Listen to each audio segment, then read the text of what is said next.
The British Army is on a training exercise in the south of England. They're learning how to react when they meet trouble on the mean streets of the 21st century.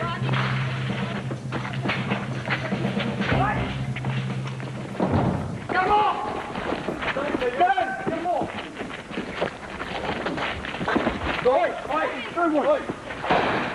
Oi! Stop!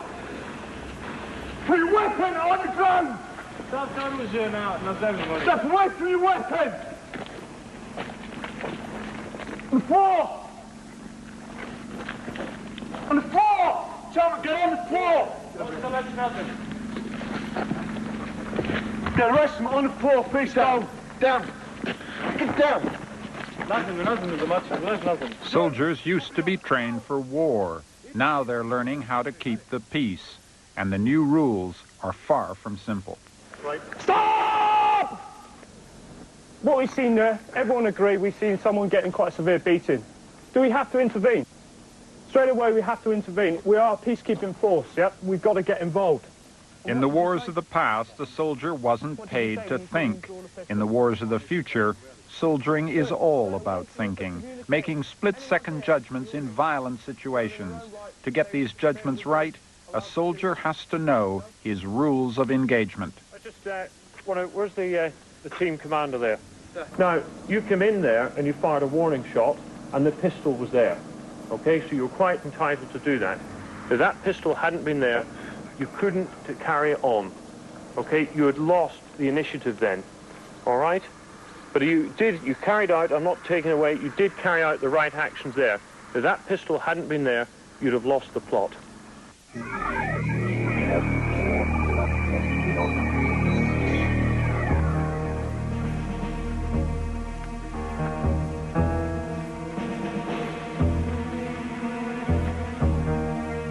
In the Balkan village that the British Army has built in the English countryside to train its soldiers, a platoon is on patrol, accompanied by an interpreter.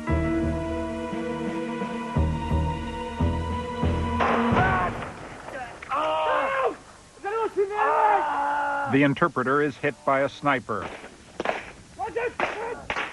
The men return fire. It's a natural instinct for a soldier under attack. Give me arms! Logic, you're covering fire! But their instincts are wrong. They can't see the sniper, and they may hit civilians instead. The consequence could be a court-martial.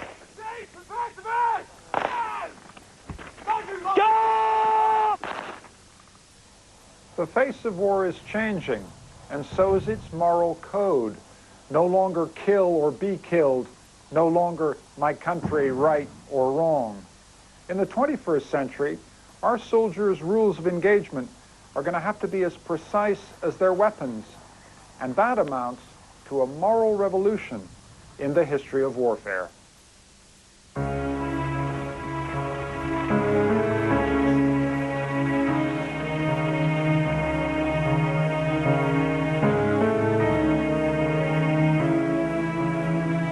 Wars are no longer fought between states, but within them. And these are war's new victims, civilians driven from Kosovo by Serbia's soldiers and police. On the battlefields of the past, civilians were usually on the sidelines. Now they're right in the middle. So if our soldiers intervene to rescue them, the intervention has to be precise. We didn't used to intervene at all. When bad things happen in other people's countries, we said it wasn't our business. But not anymore. These images fill our TV screens and we say, something must be done. And a new generation of Western leaders has replied, something will be done.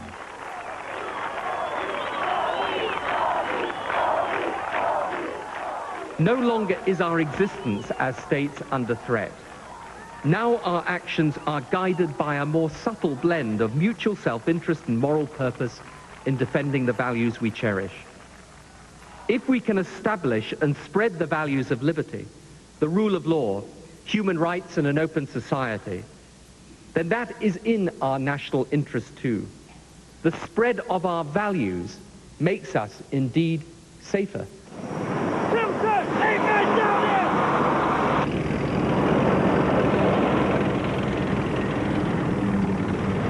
In Kosovo, our soldiers got a hero's welcome, but they soon discovered that keeping the peace can be more complicated than fighting a war. Warfare today is not as clear-cut, I guess, as it used to be, because we're trying to establish political aims and change the minds, if you will, of political leadership in countries. We're trying to change ideals, and we're trying to attack nationalism and ethnic hatreds and things of that nature. It's a little different than you invaded my country, you're going to die if you don't get out.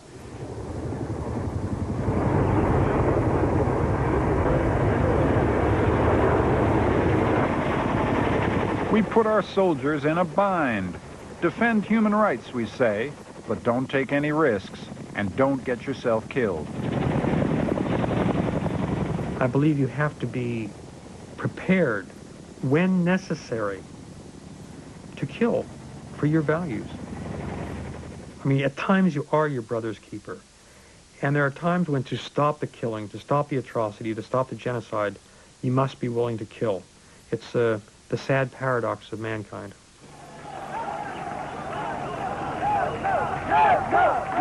They welcome us today, but they may start shooting at us tomorrow. So are we ready to fight back? Or have the mighty Western armies gone soft? There's no question in my mind that the rich, soft Western countries that are trying to impose and uphold this New World Order, that this whole approach is cruising for a massive fall. We are, in effect, the guy with the glass jaw who is wandering around the World Biker Bar trying to pick a fight. And somebody's going to take a swing at us, and we're going to get down like a sack of potatoes.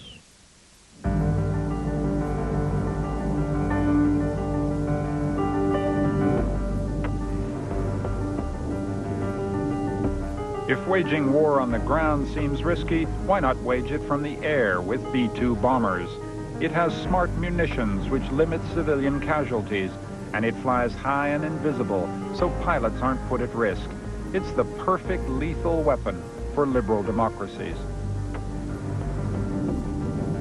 The Gulf War in 1991 inaugurated the new age of high-altitude precision warfare. The general in charge of the American air campaign was Chuck Horner. And this is my counterpart's headquarters in Baghdad. This is the headquarters of the Air Force, and keep your eye on all sides of the building as the airplane overflies the building and drops the bomb down through the center of the building. The impact of precision munitions in modern warfare means that now we have a scalpel with which we can apply force as opposed to a sledgehammer. What that allows you to do is it allows you to identify and strike military installations that are closely adjacent to civilians. So you no longer have to bomb the entire city to get to headquarters.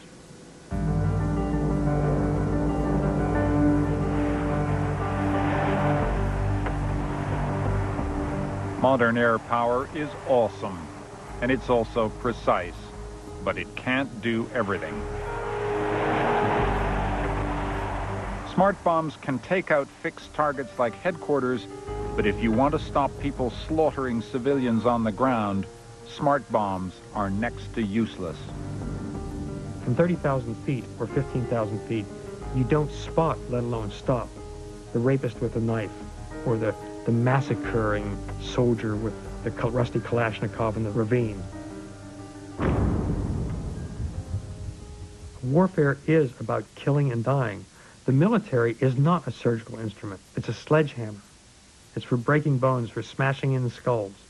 And if you are not interested in shedding blood under any circumstances and risking some of your own blood, in addition to the enemy's blood, well, you might as well disband the military and just send the Red Cross.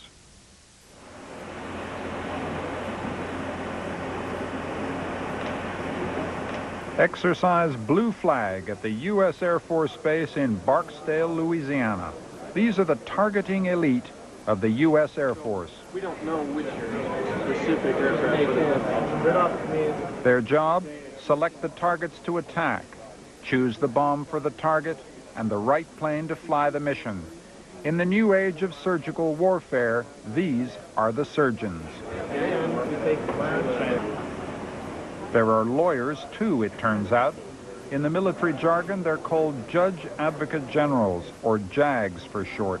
Their job is to square the targets with the laws of war, the Geneva Conventions. We have authority to strike targets in. We don't have, nobody in the AOC has authority to order any strikes in the buffer zone. If we want to strike anything within 25... They have to keep military violence legal, and by keeping it legal, to keep it moral. JAGs have some tough calls to make. Questions? Any targets contemplated in that area? The military necessity is such that we do need to take that risk, assess the risk, and then set that up to hire. Right. Okay. A lot of the flights originating out. Their dilemma here is whether they can hit an airfield that's being used for medical evacuations, medevac. The laws of war say you can't, but maybe the enemy is using medevac to conceal military operations. Only been using for medevac purposes. If they disperse other aircraft there, we'll sure let you know right away so that you can, because then it would be a valid target in that case. But right now it's only those curls which are being used for medevac purposes. Right, talking with Sergeant Bertrand. There is a no-strike list. The question is whether the enemy is exploiting it. Because of the fact that right now it's only being used for medevac purposes, we talked to targeteers, they ran it up through JTF, and it's been added to the no-strike list. Okay, I have no further questions. Anyone here have any questions? The legal constraints that military force is placed under, I think, is an extension of our moral underpinnings and our value-based society. We are, in the United States and in all Western democracies, we are countries that respect the rule of law. The rule of law is fundamental to what we are. All aircraft, if that's considered permissible within the law of armed conflicts reference. That's a hard question. I can't answer that. What? But can war ever obey the rule of law? These lawyers are trying to keep violence legal, but maybe they're just trying to tie our soldiers' hands behind their backs. While we must always attempt to wage war as morally and humanely as possible, warfare is brutal and bloody and ugly things happen, often with the best intentions. And if you try to put every single action on a battlefield or in a bombing campaign into a strictly legal context, you will get into a morass from which you will never emerge.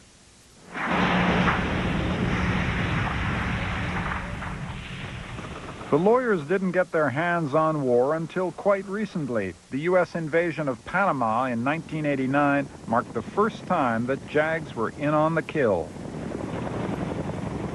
Operation Just Cause in Panama was a defining turning point because it did mark the beginning of active involvement by judge advocates in crisis action planning.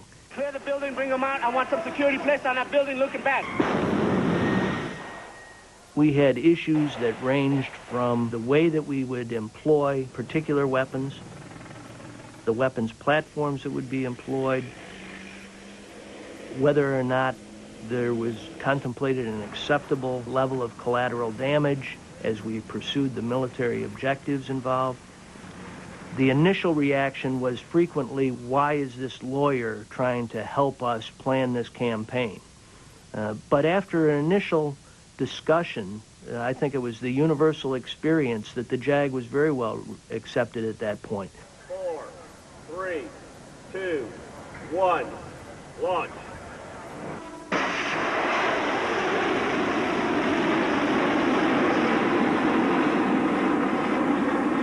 By the Gulf War in 1991, JAGs were sitting beside the generals, helping to guide cruise missiles to the right targets over Baghdad.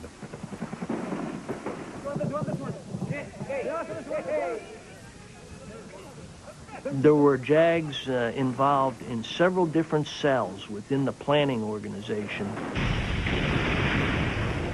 There were JAGs involved directly with the commander. There were JAGs down in the targeting cell, dealing directly on a day-to-day basis, determining whether or not it was an appropriate target, the correct weapon to use to take out that target, and then measuring the possible collateral consequences. In my headquarters, I had a member of the Judge Advocate General, a lawyer, and he approved every target. He examined every target we hit and said, this is a good target or you can't hit that. Now, very seldom did we ever nominate any that we couldn't hit. But occasionally, you'd have to look at a target and say, no, this is off limits. Because, for example, a bridge that's on a dam. You can strike the bridge, but you can't strike the dam because the flooding will endanger civilians downfield. So we had a lot of those issues where we had to examine every single target. His vote held sway. He was responsible, and when he said it, that was it. Now, certainly, as a commander, I could have overridden him. But believe me, I didn't want to go to court. I did not want to be subject to legal action after the war, and so that's a very powerful tool.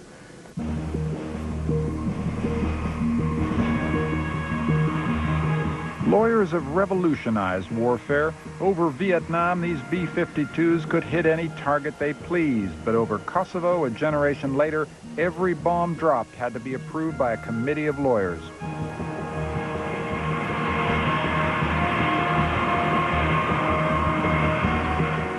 In a war fought for the sake of human rights, it was vital that every B-52 mission had to appear morally justified and legally in the clear. I got here on the 4th of August. That week, I attended my first meeting dealing with Kosovo and issues, and it just went from there. Down at this level, it's very practical. It's what bomb are we going to put on that target? How many people are possibly going to die? What's the best time of night or time of day to hit that target? Just give you an example. Maybe an industrial target, something that produces tanks. We'd look at that, and unfortunately in the modern world, a lot of sites that are good military targets are located next to civilian areas. You may have 15 buildings in that industrial complex, but you only need to hit 2 in order to achieve your objective. So we would hit those 2 targets. Those would be what are known as our DMPs, our desired mean points of impact, which is where we want the bomb to go. My input as a judge advocate would be as a bystander. If they fail to point out that there's potential for a lot of collateral damage, that we're going to injure quite a few civilians, or if they fail to consider some other factor, that's when I ask the question, if you will. It was intimidating to think that one day I would be providing input on something, and 2 or 3 days later it might show up in the paper as having been destroyed.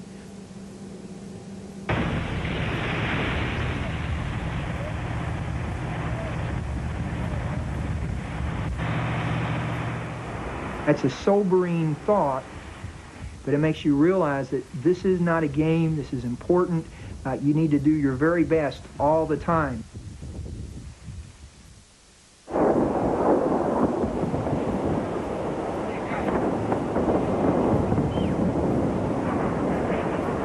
The Americans justified bombing Serbian TV in Belgrade because it was broadcasting propaganda plus military signals. But the attack caused an outcry. A legal war is not necessarily a moral one.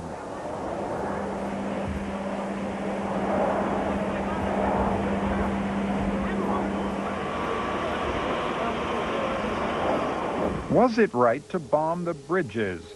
The line between civilian and military targets, between justified and unjustified use of force, is razor thin. And some people think the lawyers are there not to hold that line, but to justify the generals when they cross it. There is a legitimate place for law in terms of framing acceptable behavior in unacceptable circumstances, which is the catastrophe of war.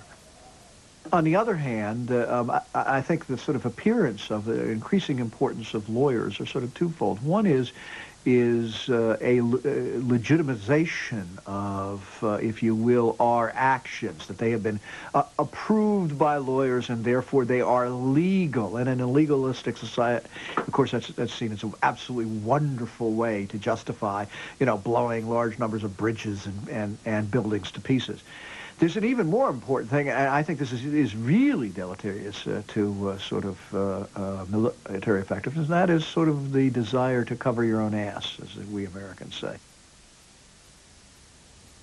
Right, welcome to your second presentation of the day. I'm Captain Mark Fairhurst, Devon and Dorset, and for the next 2.5 hours we'll be covering the rules of engagement.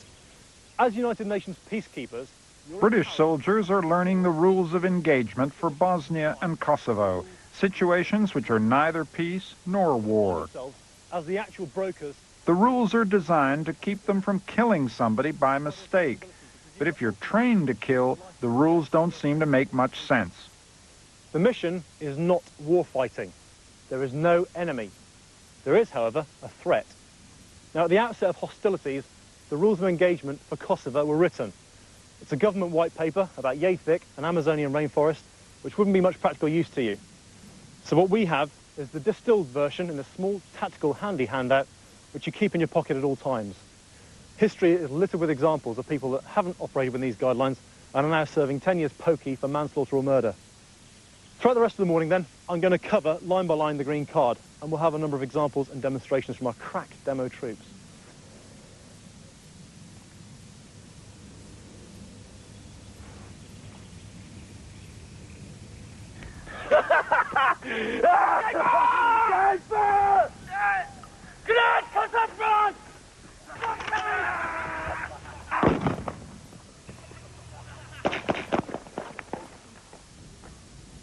Withdraw!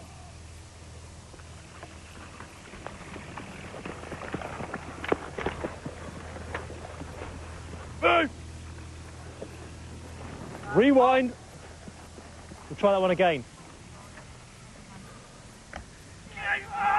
Go fire!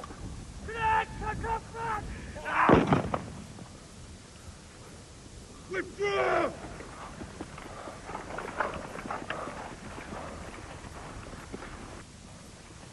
Does anybody think that the first action you saw there was a legitimate, justified use of firepower?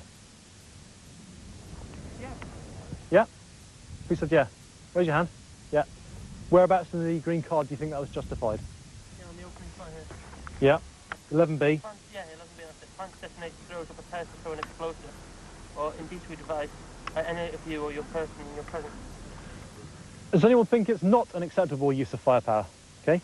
And the reason you can state from the green card. Okay. Thank you. So it's contentious. The grenade incident or any explosive device that's being thrown is particularly thorny. The rules are, if you see someone and you can clearly identify that they have an explosive device in their hand, up until the point that they release it from their hand, they are a legitimate target because they are causing you a threat to your life. Once they've released the grenade is now the threat to life.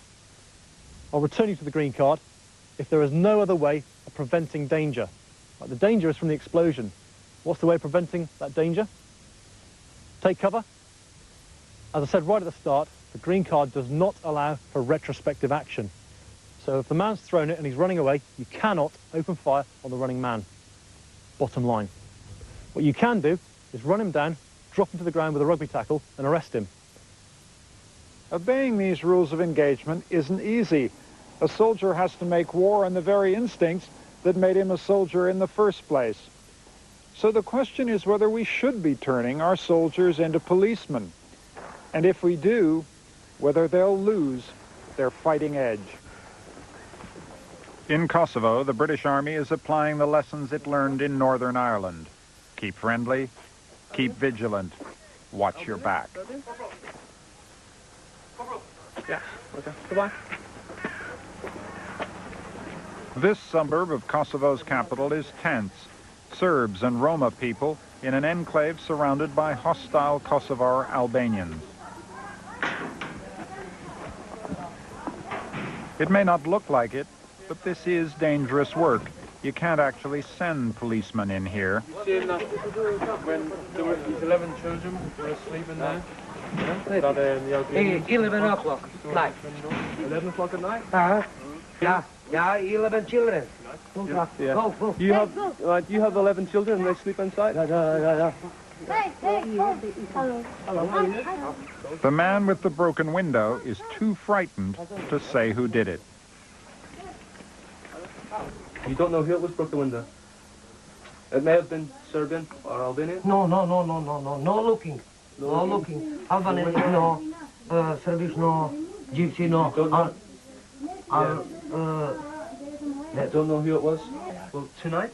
Tonight. Yeah? I'll come down with my patrol, my soldiers. Well, all you can do is just try and fix the window. Put a bit of board on the window? Yeah. Yeah, that's all. Yeah.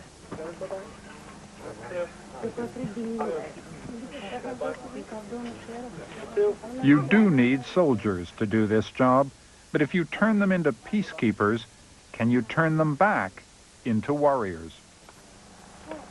You can't come from an army of peacekeepers into a serious war-fighting army overnight. You can do the reverse just about overnight. Within peace support operations, there are some other things required which you don't necessarily need when you're war-fighting, not least of which is the ability to engage with the people amongst whom you are carrying out this peace support operation. These two things, they're not in competition, but if you only train for the peacekeeping element, you can't get up there without an awful lot of effort and a lot of time. Hello, Kosovo, this is DJ Jersey Tom once again, and you are listening to Falcon FM 92.7, the only radio station for this crazy Balkan nation. Am I right? Yeah. Rock on, Kosovo!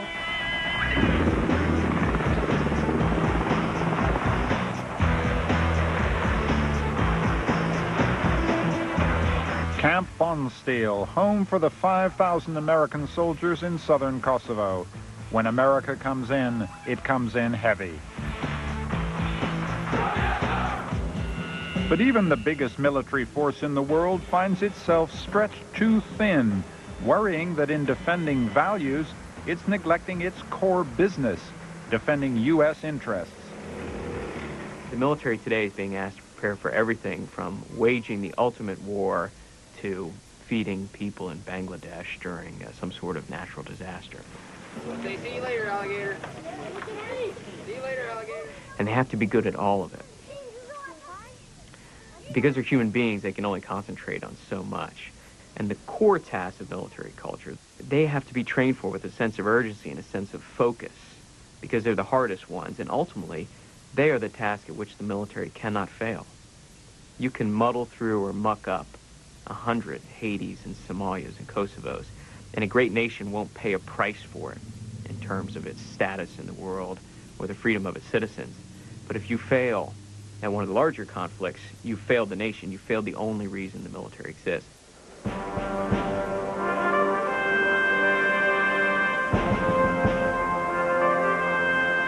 And the military has worries about its political leaders.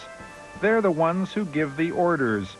But do they have the guts to use military power decisively? Most have never served in the armed forces. They grew up in the 1960s, when all you needed was love. The problem we have is this governing elite, they're children of the 60s. They grew up idealizing mankind and imagining that the age of Aquarius might come. I am concerned about naive leaders. And in both our countries, we are unlikely to have future presidents or prime ministers who have served. So I do believe it is a duty for anyone who wants to be president or prime minister to at least educate themselves about the military. The average general or admiral has more years of formal training than a brain surgeon. Well, no president or citizen would imagine going into the operating room and telling the surgeon how to operate because they've seen a movie about surgeons or a TV show. And yet everybody's an armchair general. And past a certain point, always with oversight, you've got to be willing to trust your military to do what it is trained for so long to do.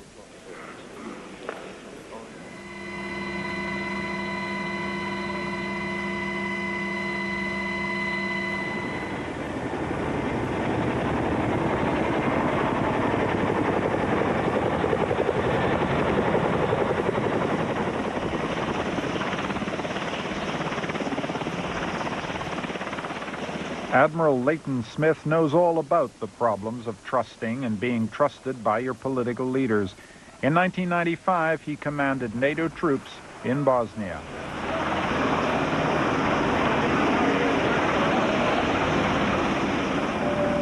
Well, is this the right place to be? Yes, sir. Let me just tell you that we're on a roll, that we are seeing successes far beyond what we had imagined we would see. All three of the parties. Before we went into Bosnia, I said, tell me what it is I'm supposed to do. Give me the rules of engagement to do it and the troops trained to do it, and you won't have a problem with me. In August 1995, he was given clear orders: stop Serbian aggression and force them to the negotiating table by bombing an agreed range of military targets.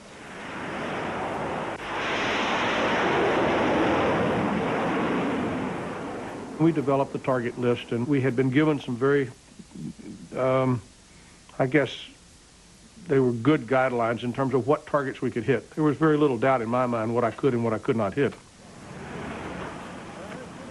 Smith's airmen hit their targets all right. The problem was the Serbs didn't fold. As we got into the campaign, the Serbs obviously didn't yield. They just kind of hunkered down. And I was beginning to run out of targets. And I came back to my boss and I said, we're running out of targets. I need a greater latitude. I was told no. Apparently that information was transmitted back to Washington, and my own government accused me of lying about the target shortage. Now, you know, what in God's name would I lie about something like that for? The bombing continued, but the target list didn't actually make any military sense. At least not to the admiral running the show. It was suggested to me that perhaps I might want to go back and hit some of the targets that we had previously struck, because that would keep the bombing operation going. And, you know, this is bombing for the press, not bombing for effect. And I said no. Military people are obligated, in my view, to plan for the worst and pray for the best. I fear many times politicians plan for the best and hope they are right. Hope is not a course of action. Leighton Smith's NATO command in Bosnia was to be his last. He'd learned some bitter lessons about taking orders from today's politicians. I give talks from time to time at war colleges. And one of the things that I try to tell the young officers as they grow, you are not a politician. You were not trained as a politician. You don't eat like one, sleep like one, think like one, talk like one. And that's not all bad. It's just a fact of life.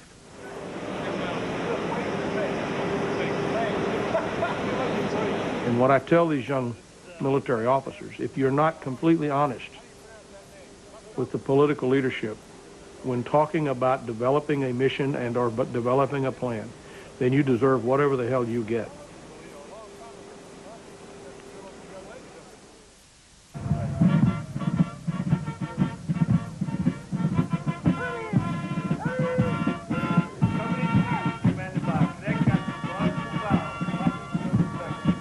United States Military Academy, West Point, New York.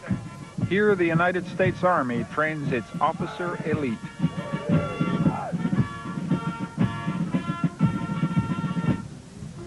The rules of engagement in modern war may be changing, but West Point still trains its officers in the old values: duty, honor, and country, and in the old traditions: drills, march pasts, and parades. But change is now sweeping through West Point. For new wars and new threats, a new officer class is needed. The 21st century leader really needs to be very, very comfortable with uncertainty and ambiguity.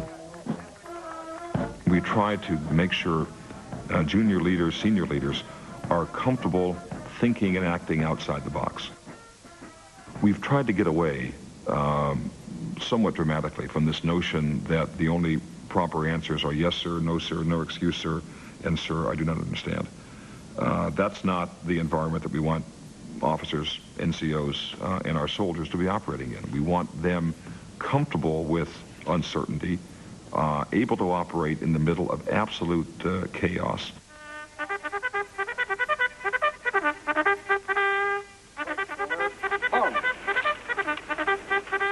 For 2 centuries, Western military culture believed that the best way to turn out officers was to turn them into machines. West Point took this to extremes. When I came to West Point, we were being led by harsh and tyrannical treatment. It was supposed to be a character-developing experience. The idea was that we would be broken down and to nothing, and then the institution would build us back to be this wonderful person of integrity and honor who could be tough and lead in battle. What you had was a two-class system where you had the upper class and then you had the plebes. And the plebes were expected to be perfect in all things, and as soon as you showed a mark of imperfection, you basically got your ass royally reamed. Civilians were hard put to understand how West Point's particular rituals were supposed to turn cadets into officers. Hey, Mr. Taylor. Yes, sir. Don't you think that was an awful big bite again? Sir, I do not know. I do, you understand? Yes, sir. Send the stuff cut and poop, Taylor. Zoe. Sir, I'm a stuff cut. This is my right big hook. This is my left big hook. This is my two meat hooks extended and joined. Does anyone care for more to eat before I eat the table? That's leadership? That's leadership development? I'm sorry, I don't think so. Cadets had to stick close to the walls to obey orders, no matter how crazy. Did I learn anything productive that made me a better officer? Absolutely not. Back in my day, you could tell somebody, this is what we want you to do. We would accept it at face value. This generation is different. For us to say something that makes great sense without reason is just not going to be accepted by this generation of young men and women. They're going to question it. And if we want them to believe in duty, honor, and loyalty to country, it's going to take more than just saying, this is our motto, believe it and do it. We have to explain it to them. Section attention. Sir, section form 1, cadet absent. Okay, take seats. All right. Anybody going Navy this weekend? In the 1990s, West Point started to close the gap between its rituals and those of campus life in the civilian world You know outside. what the best part about this weekend is? I get to see a brigade review. Well, I'm actually in the parade. It's my 10-year reunion, so all you guys better look good. We haven't all being there, sorry, sir. The leadership mantra now is, treat your people with respect and they'll respect you. Blind obedience is finished for the warrior elites of the 21st century. I tell you that, think about that and the impact that you want to make as a lieutenant and as a platoon leader from an impression management standpoint. Now, do you want to run around threatening to fire people if they don't do it your way? Probably not a good idea. But the important thing is what kind of... The class is teaching them how to communicate with subordinates and learning to accept it when the sergeant talks back. You're going to walk into a platoon and you're going to meet your platoon sergeant. What's that relationship going to be like at first? What do you think it'll be like? So the way I see it, the way I've always imagined it when I first meet my platoon sergeant, I'll be walking one way. No, LT, go that way. Slap me on the back and point me in the right direction. Yeah, and a good platoon sergeant will do that. So yeah, the relationship, the parallel between what you just saw is kind of similar to the relationship you're going to have with your platoon sergeant. Don't expect your platoon sergeant to say, hey, welcome aboard. I mean, maybe they will. Maybe kind of like Monty was talking about, you kind of feel each other out, see what each other's all about. Does the LT have the best interest in mind? And chances are, platoon sergeant will have the best interest of the platoon in mind. Chow time has changed too. If the cadets weren't wearing uniforms, you might think this was a university dining hall.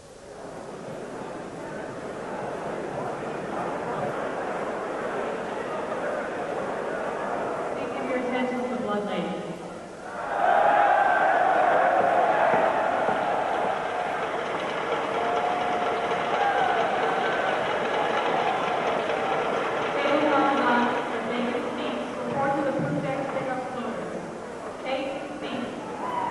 But can a university campus train warriors to fight? We look at the challenges of a future officer. We know that these officers are going to have to be warriors. There's a character component of this. There's also a training component. You have to be technically skilled. as a warrior. You also have to develop people who are able to master a body of knowledge and to become expert. Yes. Not amateurs, but expert at the fighting of a war. Well done. He said in order to make it harder, try to do it with type positives instead of floats. Every cadet who comes to West Point is issued a computer so that they can understand the information age that we are all in. The computer is not going to replace the rifle. The computer is not going to replace face-to-face leadership. The computer is just there as a supplement. It hasn't replaced the fundamental things that make a military leader or a soldier or a warrior.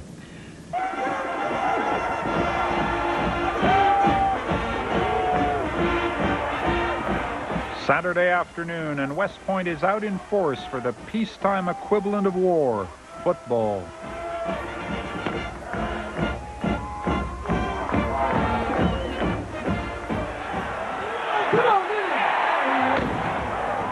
The notion that we are instilling into our ethic respect and consideration of others, and that would somehow impurify the warrior ethic, I think is really off base.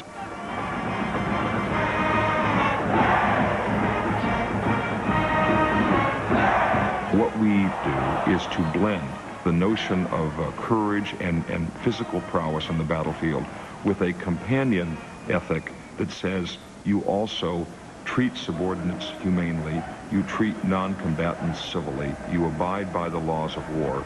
There's nothing incongruent between the ethic on the one hand that says you'll be a warrior, and on the other hand that says you'll treat your subordinates and non-combatants civilly. That's really all that we're trying to do here.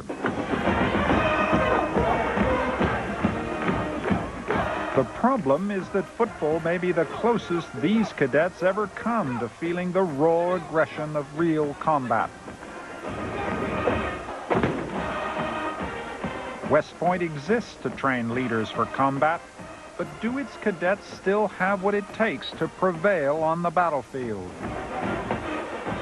The real success of Western military institutions since the early 17th century has been the capacity to take that barbarian spirit and discipline it and organize it, both on the battlefield and off the battlefield, persuading young men, and also young women, to stay in places where every natural instinct tells them it's time to leave, and provides them, if you will, the capacity to stay there and do their job under the most terrifying and terrible of circumstances.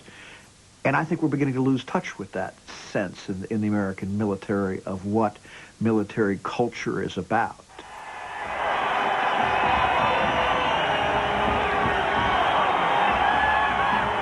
West Point crushes its opponent, but far away from the AstroTurf and the cheerleaders, there are warriors who are playing for real.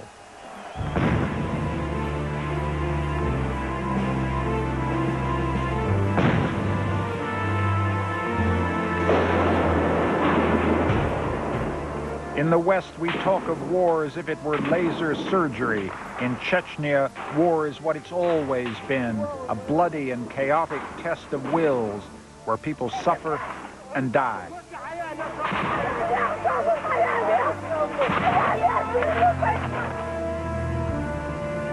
Kill or be killed. If it moves, destroy it. If it stands, level it to the ground. If in doubt, wipe it out. These are war's eternal rules. The only lives that matter are your own. And if civilians get in the way, that's just too bad. Our dilemma is this. If we fight as gentlemen against a ruthless enemy, we risk defeat. If we fight as barbarians, our victories will be empty ones. If we were willing to throw out the laws of war, then yes, we could win all the time. Whether we win or lose is going to depend on your definition of what do you mean by win. And I would say we win if we do not become like our enemy at the end of the day. We could always win if we were willing to throw out any of the restrictions we've posed upon us. That means we've lost, in my view.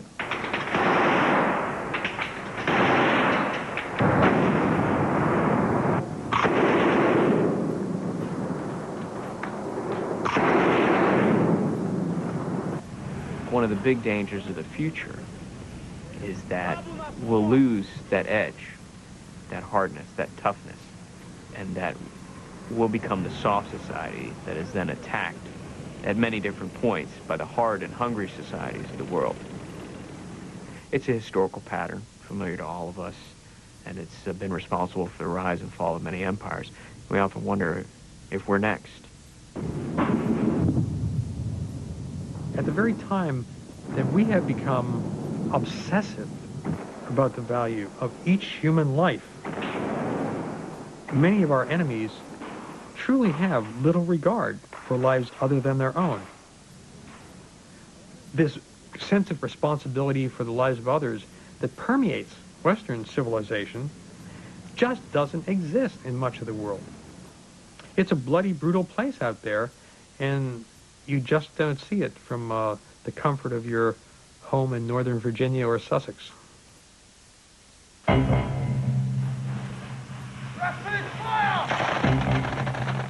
Warriors can't afford to get soft, and we civilians can't let them either.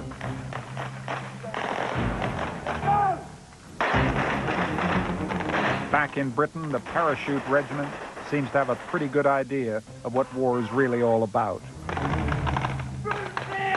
No way to the right! No way forward! Liberal democracies may seem soft, but we still have warriors who are prepared to fight and die in our name. Soldiers take their orders from us, from the citizens, and those orders need to be clear. If we're confused about what military power can achieve, if we send them on assignments that are unclear, they'll pay the price for our confusions, but so will we.